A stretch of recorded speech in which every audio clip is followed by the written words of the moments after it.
አሁን በደረሰ ዜና በፊንቴክ ኢንቨስትመንት ከፍተኛ በማጭበርበር ወንጀል የተጠረጠሩ አርቲስቶችና ቲክቶከሮች ላይ ተጨማሪ የ8 ቀን ምርመራ ጊዜ ተፈቀደ። አርቲስቶችና ቲክቶከሮች ዛሬ ሚያዝያ 1 2018 በፌዴራል መጀመሪያ ደረጃ ፍርድ ቤት አራዳ ምድብ ችሎት ቀርበዋል። ፖሊስም ባለፉት 12 ቀናት ውስጥ የ150 ምስክሮች ቃል መቀበሉና ከተለያዩ ተቋማት ማስረጃ እየሰበሰበ መሆኑን በመግለጽ ቀሪ ምርመራዎችን ለማጠናቀቅ ተጨማሪ 14 ቀናት እንዲሰጠው ጠይቋል።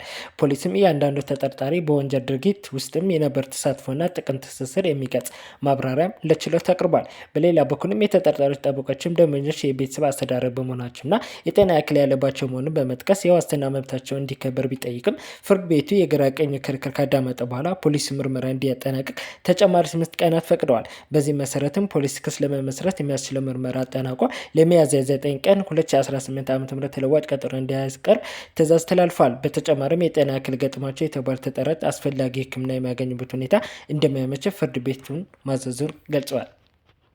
በሌላ ዜና የሰለጠኑና ብቁ የሆኑ ወጣቶች ኢትዮጵያውያን በካናዳ የስራ ዕድል ተጠቃሚ እንዲሆኑ የሚያስችል ስምምነት ተፈረመ። ይህን ስምምነት ወጣቶችን የጤና፣ በኮንስትራክሽን፣ በማዕድን ዘርፎች በዓለም አቀፍ ደረጃ ሰልጥነው እንዲማሩና እድል የሚሰጥ ነው ተብሏል። በስምምነቱ መሰረትም ፊውቸር ፌት ኢንተርናሽናል ወደ ካናዳ ሰራተኞችን ለማሰማራት መንግስት ፈቃድ የተሰጠው ብቸኛ ተቋም ሲሆን ምልመላው በሚኒስቴሩ የገበያ መረጃ ስርዓትን በኩል ይከናወናል። ሚኒስቴሩም በስራ ቤቱ የቪዛ ማስታወቂያ በተመለከተ ጥብቅ ማስጠንቀቂያ አስተላልፏል።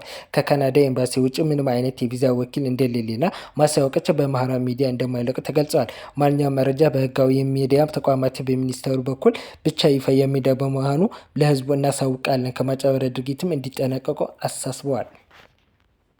በሌላ የተያያዘ ዜና በአሜሪካ ፍርድ ቤት 5000 ኢትዮጵያውያን በሀገሪቱ እንዲቆዩ በሚያስችላቸው የህግ ከለላ ስረዛ ውድቅ አደረገ።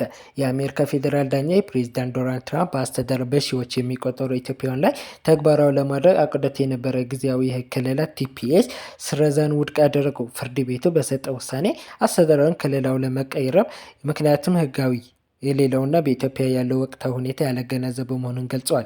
ይህንን ውሳኔ በአሜሪካ የሚኖሩና ከሌላው ተጠቃሚ የሚሆኑ 5000 ያህል ኢትዮጵያውያን በሀገሪቱ ህጋዊ መንገድ መቆየታቸው ስራቸውን መቀጠል እንዲያስችል የሚያስችል ነው ተብሏል።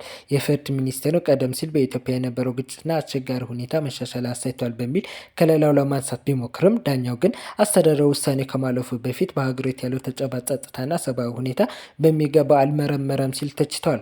ውሳኔው ለሰብአዊ መብት ተሟጋችና ለኢሚግሬሽን ጠበቆች ፍርድ ቤቱ በስጋት ላይ ለነበሩ ቤተሰቦች ትልቅ እፎይታ የሰጠ ነው። በኢትዮጵያ አሁንም የተለያዩ አካባቢዎች ያለው አለመረጋጋት ዜጎች ወደ ሀገራቸው እንዲመለሱ በሚያስችል ምቹ ሁኔታ አለመኖሩ ፍርድ ቤቱ መቀበሉ ነው መዘገባቸው የጠቆሙት። በዚህ መሰረትም እነዚህ 5000 ኢትዮጵያውያን እስከሚቀጥለው የፖሊስ ግምገማ ድረስ በአሜሪካ የመኖርን በመስራት መብታቸው ተከብሮ እንደሚቆይ ታውቋል። እንደዚህ ያሉ አዳዲስ ኢንፎርሜሽኖችን ለመስማት ሰብስክራይብ፣ ላይክ፣ ሼር ያድርጉ። ቤተሰብ ይሁኑ፣ ይቀላቀሉን። ባይ ባይ። ኔክስት እንገናኝ።